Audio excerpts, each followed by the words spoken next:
Hello everyone, welcome to my channel. I am Neha Narang. तो आइए आज की क्लास स्टार्ट करते हैं। आज हम नेट का पेपर सोल्व करेंगे जो कि जुलाई 2016 में हुआ था। ये पेपर सेकंड है और इसमें 50 क्वेश्चंस हैं जो आज हम सोल्व करेंगे। तो जिसने भी मेरे चैनल को सब्सक्राइब नहीं किया हो तो प्लीज़ चैनल को ज़रूर सब्सक्राइब करें। आइए फर्स्ट क्वेश्चन देखते हैं। हृदय नारायण देव ने अपने ग्रंथ हृदय प्रकाश में कितने मेलों का वर्णन किया है? 12, 18, 20 या फिर 22। तो फर्स्ट ऑप्शन आपका राइट है 12। इन्होंने वीणा पर स्वरों की स्थापना अहोबल के समान ही दी है। इनका शुद्ध सप्तक जो है वो काफ़ी के समान है। सेकंड क्वेश्चन रीड करते हैं। निम्नलिखित में से कौन सा संधि प्रकाश राग नहीं है? पूर्वी, यमन, भैरव या फिर मारवा। तो इसका जो राइट आंसर है वो है आपका सेकंड यमन। यमन जो राग है वो संधि प्रकाश राग नहीं है। थर्ड क्वेश्चन है, मतंग रचित बृहदेशी में कितने अध्याय हैं? 9, 8, 7 या 6। तो सेकंड ऑप्शन राइट है। इसके 8 जो मतंग ने बृहदेशी ग्रंथ लिखा था इसमें 8 अध्याय हैं। भरत मुनि ने अपने ग्रंथ नाट्यशास्त्र में कितने विकृत स्वरों का वर्णन किया है? तो भरत ने नाट्यशास्त्र ग्रंथ में 7 शुद्ध और 2 जो हैं आपके विकृत स्वरों का वर्णन किया। ऑप्शन थर्ड राइट होगा। और जो 2 विकृत स्वरों के नाम है वो है अंतर्गंधार और काकली निषाद। राग विज्ञान किसकी रचना है? पंडित भातखंडे, विष्णु दिगंबर पुलस्कर, ओमकार नाथ ठाकुर या फिर विनायक राव पटवर्धन। तो इसका राइट आंसर है विनायक राव पटवर्धन। सिक्स्थ क्वेश्चन देखते हैं। निम्नलिखित का सही कोट चुनिए। आगरा घराने पर ग्वालियर घराने का कुछ प्रभाव है। और तर्क दिया हुआ है इसमें, क्योंकि आगरा घराने के विलायत हुसैन खान ने ग्वालियर के नथन पीर बख्श से सीखा है। तो इसका जो राइट ऑप्शन है वो है थर्ड। ए तो सही है लेकिन आर है यानी कि तर्क जो है वो गलत है। नेक्स्ट क्वेश्चन देखते हैं। सेवेंथ, मध्यम ग्राम की चौथी मूर्छना का प्रारंभिक स्वर क्या है? तो आप नेट का कोई भी पेपर उठा के देख सकते हैं, उसमें मूर्छना का जो क्वेश्चन है वो आपको 100% एक क्वेश्चन ऐसा ज़रूर मिलेगा। तो मूर्छनाओं के जो नाम हैं, मूर्छनाओं के स्वर हैं वो आपको अच्छे से लर्न होने चाहिए। जो मध्यम ग्राम की चौथी मूर्छना, देखो जो मध्यम ग्राम है वो म स्वर से शुरू होता है और जो स्वरों का क्रम था मूर्छना बनाने में तो वो अवरोही क्रम का प्रयोग किया जाता था। पहले म स्वर होगा पहली मध्यम ग्राम में पहली मूर्छना पे, और दूसरी मूर्छना की बात करें तो ग होगा। ग से तीसरी मूर्छना पे जाएंगे तो रे स्वर होगा, अवरोही क्रम चलेगा। उसके बाद चौथी मूर्छना पे जाएंगे तो वो आपका सा स्वर होगा यानी कि षडज। तो इसका ऑप्शन फर्स्ट राइट होगा। हिंदुस्तानी संगीत में राग सरप्रदा की रचना किसने की है? सबसे इजी क्वेश्चन, अमीर खुसरो ने राग सरप्रदा की रचना की है। वाजिद अली शाह की रचनाओं में उनका उपनाम क्या है? वाजिद पिया, अहमद पिया, इनायत या फिर अख्तर पिया। तो अख्तर पिया इसका राइट आंसर है। निम्नलिखित को सुमेलित कीजिए। अब्दुल अजीज़ खां, निर्मल शाह, मुश्ताक अली खां और सखावत हुसैन खां। तो अब्दुल अजीज़ खां जो है ये विचित्र वीणा वादक हैं। निर्मल शाह की बात करें तो रुद्र वीणा वादक हैं ये। और मुश्ताक अली खां जो हैं वो आपके सितार वादक हैं। और सखावत हुसैन खां है जो आपके सरोद वादक है। तो इसका जो राइट आंसर होगा वो आपका है सेकेंड। ठीक है। राग छायानट किस थाट का राग है? बिलावल, कल्याण, भैरव या फिर पूर्वी। तो ये कल्याण थाट से उत्पन्न राग है। 12th क्वेश्चन देखते हैं। राग तिलक कामोद का वादी संवादी क्या है? रेधा, पारे, रेपा या फिर धागा। तो इसका जो राइट आंसर है वो है आपका रेपा। जयदेव ने अपने ग्रंथ गीत गोविंद में किसका वर्णन किया है? अष्टपदी, टप्पा, ठुमरी या फिर हवेली संगीत। तो फर्स्ट आंसर ऑप्शन इसका राइट है अष्टपदी। नामित किसका प्रकार है? कर्ण, मीण, गमक या फिर काकू। तो एक गमक का प्रकार है। गमक का भी एक क्वेश्चन आपको 100% मिलेगा। तो आप गमक के जो प्रकार हैं उसको अच्छे से लर्न करिए और उसकी जो डेफिनेशंस हैं उनको भी अच्छे से लर्न कीजिए। षडजग्राम में आर्षभी जाति का जो संबंध है किस मूर्छना से है?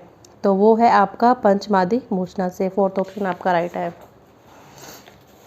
समय काल के अनुसार निम्नलिखित ग्रंथों का सही क्रम चुनें। सबसे पहले हम देखना ग्रंथ कौन कौन से हैं। संगीत परिजात, बृहदेशी और चतुर्दंडी परिकाशिका। तो सबसे पहले जो ग्रंथ लिखा गया था वो बृहदेशी था, उसके बाद जो था संगीत परिजात, उसके बाद थर्ड जो आपका है चतुर्दंडी परिकाशिका। बृहदेशी ग्रंथ की बात करें तो ये 8वीं सदी में लिखा गया था और संगीत परिजात 1650 ईस्वी में और चतुर्दंडी परिकाशिका 1660 में लिखा गया। चित्रावीणा में कितने तार होते थे? 7, 8, 6 या फिर 9। तो चित्रावीणा में आपकी 7 तारें थी। कौन सा स्वरित वाद्य है? हारमोनियम, तानपुरा, सारंगी या फिर स्वर मंडल। तो जो स्वरित वाद्य है वो आपका है तानपुरा। 19 क्वेश्चन देखिए, सही कूट को चुनना है। वादी और संवादी में 9 अथवा 13 श्रुति का अंतर अनिवार्य है। और जो तर्क दिया हुआ है इसका षड्ज मध्यम तथा षड्ज पंचम भाव में अधिकतम सौंदर्य प्रभाव है। तो इसका जो राइट आंसर है वो आपका थर्ड, ए और आर जो दोनों ही सही हैं। फिर से आ गया, ये निम्नलिखित को सुमेलित कीजिए। अनोखीलाल मिश्र, एन राजम, अब्दुल करीम खान, निखिल बनर्जी। तो अनोखीलाल मिश्र जो है ये तबला वादक है। एन राजम की बात करें तो ये वायलिन वादक है, वायलिन बजाते थे। और अब्दुल करीम खान की बात करें तो गायन। निखिल बनर्जी जो है सितार वादक है। तो इसका जो राइट है वो है फोर्थ आपका। गीतम, वाद्यम तथा नृत्यम त्रयम संगीत मुचयते। संगीत की परिभाषा किस संगीत आचार्य द्वारा दी गई है? तो इसका राइट आंसर है शारंग देव के द्वारा संगीत रत्नाकर में। राग रागनी वर्गीकरण का सर्वप्रथम उल्लेख किया गया है। नाट्यशास्त्र में, संगीत रत्नाकर में, मान कुतूहल में या फिर संगीत मकरंद में। तो संगीत मकरंद में किया गया और यह ग्रंथ जो है नारद मुनि के द्वारा लिखा गया ग्रंथ है। नेक्स्ट क्वेश्चन देखते हैं। यह वह संगीत जो परिष्कृत और व्यवस्थित है जिसे प्रस्तुत करने में अर्जित योग्यता की आवश्यकता होती है वह है देशी संगीत, लौकिक संगीत या फिर देवताओं का संगीत या फिर मार्गी संगीत। जो मार्गी संगीत था ये बहुत ही कठिन संगीत था एक, और इसमें बहुत कठोर नियम थे।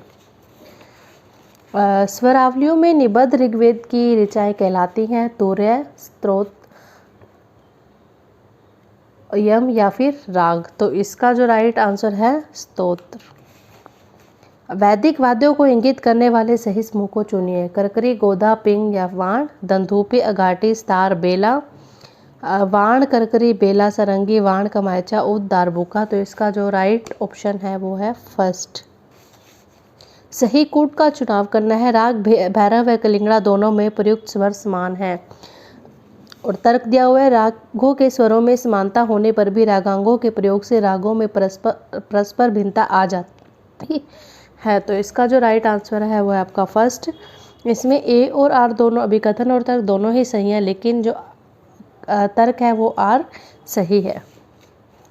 प्रस्ताव, उद्गीत, प्रतिहार, उपद्रव तथा निधन क्या है? ये साम की गुणवत्ता को इंगित करने वाले तत्व, साम गायन के खंड, अभिनय के तत्व या फिर सूत्रधार की प्रस्तुति के ढंग। तो इसका जो राइट आंसर है वो है साम गायन के खंड।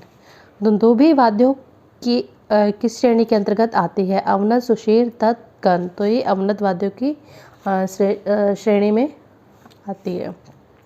यदि इंगित करती है कोमल तथा शुद्ध स्वर को, राग स्वरूप को, लय की विभिन्न आकृतियों को। तो थर्ड इसका ऑप्शन राइट है, लय की विभिन्न आकृतियों को।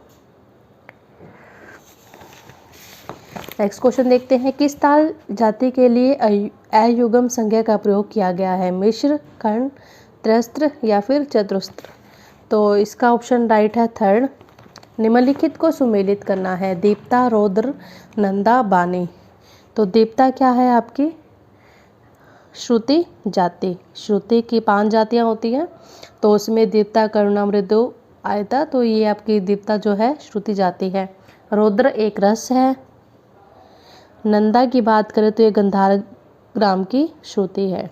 और बानी की बात करें तो ये ध्रुपद की 4 बाणियाँ थी, आपको पता ही है। तो इसका जो राइट है सेकंड। लॉर्ड डलहौजी ने किस वर्ष में वाजिद अली शाह को निर्वासित किया? तो यह 1856 में किया था। पाश्चात्य संगीत के सब मीडियंट स्वर का समानार्थ क्या है? मध्यम, षड्ज, निषाद या फिर दैवत। तो यह है मध्यम। निम्नलिखित में से विषम को चुनना है। कृष्ण, पद्मिनी, पतिता या फिर प्रिया। तो प्रिया विषम है ये। भारत भाष्यम किसने लिखा? तो ये नान्यादेव ने लिखा था। सही क्रम को चुनना है। स्वरमेल, कलानिधि, राग विबोध, गीत, सूत्रसार, राग और रूप। तो बताना है कि इसका कौन सा ग्रंथ सबसे पहले लिखा गया।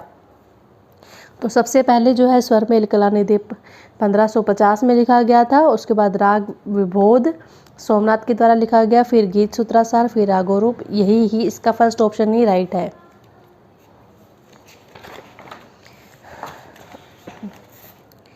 निम्नलिखित को सुमेलित करना है। सबसे पहले है फोर्ट, पियानो, लेंटो, प्रेस्टो। तो फोर्ट जो है उच्च से, पियानो जो है मृदु, लेंटो ये है मंद से, और प्रेस्टो अत्यंत तेज। तो इसका जो राइट आंसर है वो है फोर्थ। निम्नलिखित में से विषम को चुनना है। गुणी, गायक, नायक या फिर वाग्यकार। वाग्यकार में ये तीनों आ जाते हैं, गुणी, गायक और नायक। वर्तमान समय में हिंदुस्तानी शास्त्रीय रागों की कुल कितनी जातियां होती हैं? तो आपको पता है कि रागों की कुल कितनी जातियां हैं? तो रागों की कुल जातियां जो है वो आपकी 9 है। भारतीय शास्त्रीय संगीत में समानता लय के कितने प्रकार होते हैं? सबसे इजी क्वेश्चन। तो 3 प्रकार होते हैं लय के। निम्नलिखित नामों में कौन विष्णु दिगंबर पुरस्कार के शिष्य थे? ये भी पता होगा सबको, ओमकार नाथ ठाकुर। तो विष्णु दिगंबर पुरस्कार का जीवन परिचय और विष्णु नारायण भातखंडे का जीवन परिचय, इन दोनों का जीवन परिचय बहुत अच्छे से आप कीजिए, क्योंकि थोड़ी सी इसमें कन्फ्यूज़न रहती है। तो आप इन दोनों परिचयों को बहुत अच्छे से लर्न कीजिए। इसमें है निम्नलिखित को सुमेलित करना है। इसमें आपको बताना है कि कौन से कलाकार का कौन सा घराना था। हस्सू का, तो ये तो बहुत ईजी है, सबसे पहले ही ग्वालियर घराना। सेकंड है अली बख्श। अली बख्श जो थे वो पटियाला घराने से संबंध रखते थे। और सुरेश बाबू माने ये आपके किराना घराने से संबंध रखते हैं। और अल्लादिया खां ये आपके जयपुर घराने से संबंध रखते हैं। तो इसका जो राइट आंसर, कल्याण थाट की मुख्य स्वरावली क्या है? पासा पारे, मानी मागा, नीमा रेगा या गानी दापा। तो थर्ड ऑप्शन इसका राइट है, नीमा रेगा। कौन सा राग काफी थाट का नहीं है? शुद्ध सरंग, वृंदावनी सरंग, गौड़ सरंग या फिर मधुमात सरंग। तो गौड़ सरंग इसका राइट आंसर है। अलाउद्दीन खान के मुख्य गुरु कौन थे? अहमद अली खां, वजीर खां, न्यामतुल्ला खां, गुलाम अली खां। तो इसका जो राइट आंसर है वो है आपका वजीर खां। स्वस्थान प्रणाली के अनुसार अलाप के कितने चरण होते हैं? तो अलाप के 4 चरण होते हैं। तो इसका ऑप्शन जो है सेकंड राइट है। राग नायकी कारणा, देवसाग, सुहा कारणा में समानता विशेषता क्या है? कोमल धैवत का प्रयोग, शुद्ध धैवत का प्रयोग, धैवत वर्जित या फिर दोनों धैवत का प्रयोग। तो धैवत वर्जित होता है राग इन तीनों में। निम्नलिखित में किस राग वर्गीकरण प्रणाली में आधारभूत अवधारणा मानव परिवार प्रणाली के समान है? तो वो है आपका राग रागनी वर्गीकरण। 49 क्वेश्चन अभिकथन ए है, किसी समय पर एक गुरु के 20 शिष्य हो सकते हैं, लेकिन इन सभी में समान स्तर की उत्कृष्टता नहीं होगी। कोई भी कलाकार समुचित प्रतिभा और सृजनात्मक क्षमता के बिना उन्नति नहीं कर सकता जो अंतर्जात होते हैं। तो जो अभिकथन है और तर्क है ये दोनों ही सही है। तो आंसर क्या आपका राइट होगा? फर्स्ट। किस संज्ञा को सांगीतिक भाग अथवा तुक कहते हैं? अंश, मातु, धातु या फिर अंतरातु। थर्ड राइट है धातु। Thank you. जिसने भी मेरे चैनल को सब्सक्राइब नहीं किया हो तो प्लीज़ चैनल को ज़रूर सब्सक्राइब करें। और इसके अलावा अगर आपकी कोई भी क्वेरी है, कुछ भी आप पूछना चाहते हैं, तो आप कमेंट बॉक्स में ज़रूर लिखिए। Thank you.